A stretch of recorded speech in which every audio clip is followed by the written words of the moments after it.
राधे राधे, हरे कृष्णा। कैसे हो आप सभी लोग? आशा करती हूँ आप सभी परम मंगल में होंगे, स्वस्थ होंगे, अच्छे होंगे। आप में से बड़े सारे लोगों द्वारा पूछा गया प्रश्न, दीदी श्रीधाम वृंदावन के एक बहुत प्रमुख संत है, संत श्री प्रेमानंद जी महाराज। इतने प्रमुख संत है कि उनका नाम भी मुख से लेने से पहले कानों पे हाथ लगाना पड़ रहा है। सोचिए क्या अवधि होगी, क्या क्या ओहदा होगा उनका, क्या पद होगा उनका, जिनके दर्शन करने मात्र से ऐसा लगता है कि भगवान श्री कृष्ण जी के दर्शन प्राप्त हो गए हो। वो ऐसे संत हैं, संत श्री प्रेमानंद जी महाराज।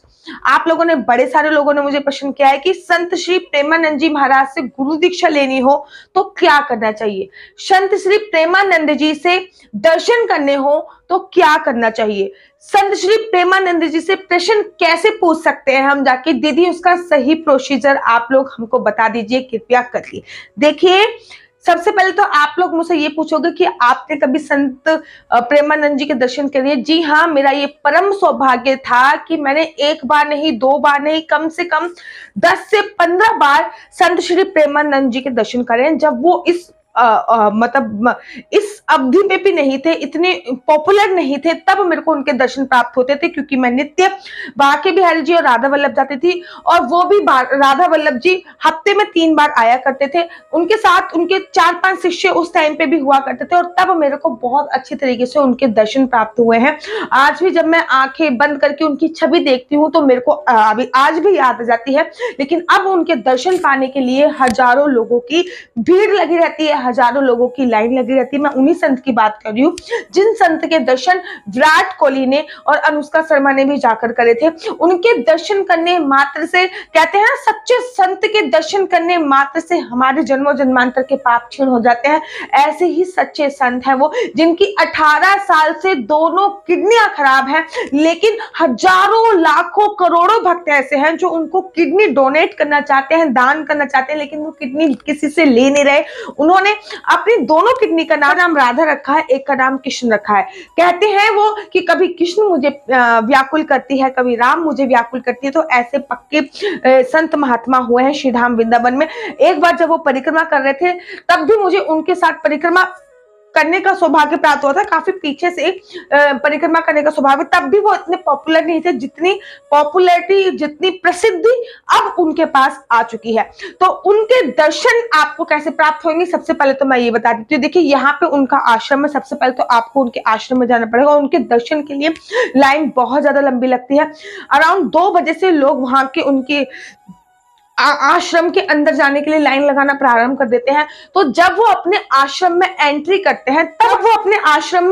करते हैं, तब आपको उनके दर्शन प्राप्त हो सकते हैं। लेकिन आश्रम में जो जगह है वो बहुत छोटी सी है, तो केवल सीमित लोग ही उस जगह में जाके बैठ के सत्संग सुन सकते हैं। लेकिन दर्शन आपको प्राप्त हो सकते हैं, लेकिन उसके लिए आपको 2 बजे उनके आश्रम के पास पहुंचना होगा। 3-4 बजे के आसपास वो अपने आश्रम में आ जाते हैं, और तब आपको उनके दर्शन लाभान्वित हो सकते हैं, दर्शन के लाभ प्राप्त हो सकते हैं। अब आप उनसे क्वेश्चन कैसे कर सकते हो? आप उनसे क्वेश्चन करने के लिए सबसे पहले आपको सुबह सुबह बहुत अर्ली मॉर्निंग 3-3:30 बजे, 4 बजे के आसपास उनके आश्रम पे जाना होगा। उनके आश्रम पे उनका जो एक शिष्य होता है वो उनके प्रश्न लिख रहा होता है, मतलब आप लोगों के प्रश्न लिख रहा होता है। तो एक दिन पहले, जैसे कि आपको प्रश्न कल पूछना है तो आपको आज जाना पड़ेगा, आज पूछना है तो एक दिन पहले आपको पहुंचना पड़ेगा और अपना प्रश्न लिखवाना पड़ेगा। क्योंकि अगर आपने आज ही प्रश्न लिखवाया और आप चाहते हो आज ही मेरे प्रश्नों का उत्तर मिल जाए, तो ऐसा संभव नहीं है। लाखों की संख्या में भीड़ होती है, लोग कलरफुल पेंटिंग बनाते हैं उनके वेलकम के लिए। जिस समय वो परिक्रमा करते हैं, कुछ विशेष तिथियां होती हैं जब वो परिक्रमा इत्यादि करते हैं, पैदल चल के आते हैं, जैसे कि अक्षय तृतीया होगी, जब वो पैदल चल के अपने आश्रम में आएंगे। अक्षय तृतीया पर पैदल चल के आ सकते हैं। वो बांके बिहारी जी का जब प्रादुर्भाव जन्मदिन होता है तब पैदल चल जाते हैं। राधा अष्टमी होती है, जन्माष्टमी होती है, एकादशी होती है, तो पूर्णमासी होती है। तो ये कुछ विशेष तिथियां होती हैं जब वो पैदल चल के अपने आश्रम में आते हैं, तब आपको उनका दर्शन का लाभ प्राप्त होता है। लोग उनके वेलकम के लिए अनेकों प्रकार के रंगोली बनाते हैं। तो अगर आपको कोई भी प्रश्न इत्यादि पूछना, तो आपको एक दिन पहले अपना प्रश्न लिखवाना पड़ेगा। अगले दिन आपको बुलाया जाएगा, अगले दिन आपको लाइन में लगना पड़ेगा, और तब आप अंदर जाके उनसे वो प्रश्न, मतलब उनके शिष्य के माध्यम से वो प्रश्न आप कर सकते हो। जैसे कि प्रश्न किया जाता है और वो आपके प्रश्न का उत्तर देते हैं। अब उनसे गुरु दीक्षा लेने का प्रोसीजर क्या है। देखिए, सबसे पहले जब आप गुरु दीक्षा लेने के लिए जाओगे तो सबसे पहले उनके शिष्य से बोलोगे कि हमें महाराज जी से गुरु दीक्षा लेनी है। हम तो वो आपको आपका ये प्रश्न लिख देगा। अगले दिन आप दोबारा जाओगे, महाराज जी के सामने ये प्रश्न आएगा कि महाराज जी हमें गुरु दीक्षा लेनी है। तो महाराज जी आपको पहले देखेंगे और कहेंगे कि मैं गुरु दीक्षा तब आपको दूंगा जब आप नाम संकीर्तन में निपुण हो जाओगे, जब आप दिन की 16 माला का जाप करने लगोगे। केवल महामंत्र का या फिर कोई भी मंत्र का 16 मंत्र का जाप करने लगोगे। आपके घर पे बाल राधा रानी हो जरूरी है। गुरु जी की गुरु दीक्षा लेने के लिए आपके घर पे बाल राधा रानी, बाल लड्डू गोपाल का होना बहुत ज्यादा जरूरी है। जब तक आपके घर पे सरकार की सेवा नहीं है, राधा रानी की सेवा नहीं है, तो उन लोगों को गुरुजी गुरु दीक्षा नहीं देते। वो अब पहली बार जब आप उनसे मुलाकात करते हो तब वो केवल और केवल आपको कहते हैं, देखते हैं और बस ये सिंपल सा बोल देते हैं कि पहले आप अपने आप में निपुण बनो और उनकी बाल राधा रानी को अपने पास रखो, उनकी सेवा करो।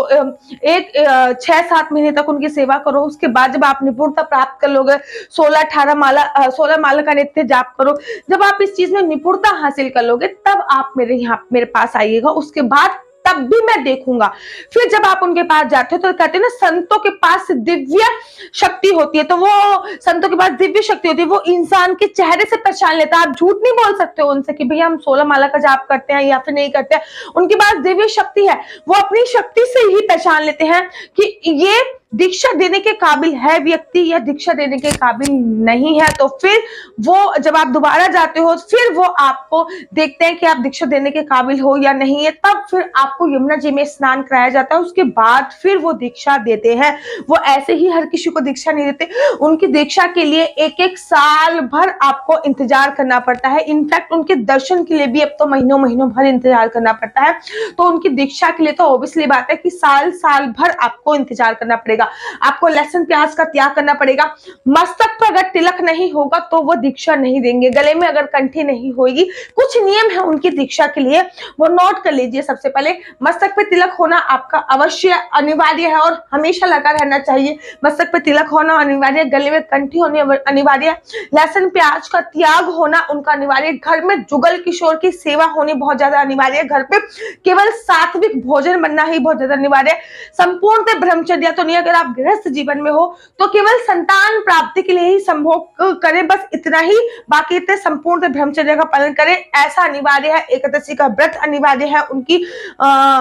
उनकी दीक्षा के लिए एकादशी का व्रत बहुत ज्यादा कंपलसरी है, अनिवार्य है। बिना लहसुन प्याज का आपको खाना पड़ेगा, ये भी बहुत ज्यादा अनिवार्य है। तो उनकी दीक्षा के लिए ये चीजें आपके पास होनी बहुत ज्यादा जरूरी है। और साथ में वृंदावन वास, कम से कम 1 या सवा महीने 40 दिन आपको वृंदावन वास अनिवार्य है। उसके बाद जब आपके पास ये सारी अवधि होती है, दिन की 16 माला बहुत ज्यादा अनिवार्य है, आपके पास ये सारी क्वालिटी होती है, ये सब चीजें होती हैं, तब आप प्रेमानंद जी महाराज की दीक्षा लेने के काबिल होते हो। क्योंकि पहले दीक्षा लेने से पहले वो एक ऐसे संत महात्मा है जो किसी की वाणी पे आके दीक्षा नहीं देते हैं। दीक्षा देने से पहले वो अपने शिष्य को आजमाते हैं, जब परीक्षा लेते हैं। जब शिष्य उनकी भक्ति रूपी परीक्षा में पास हो जाता है तब जाके वो दीक्षा देते हैं। तो आशा करती हूँ कि ये वीडियो आपके लिए बहुत हेल्पफुल रही होगी। अगर ये वीडियो आपको अच्छी लगती है तो आप अपना YouTube चैनल हरि बोल को लाइक शेयर सब्सक्राइब करना बिल्कुल भी मत भूलिए। तब तक के लिए मुझे दीजिए इजाजत। राधे राधे, हरे कृष्णा, हरि बोल।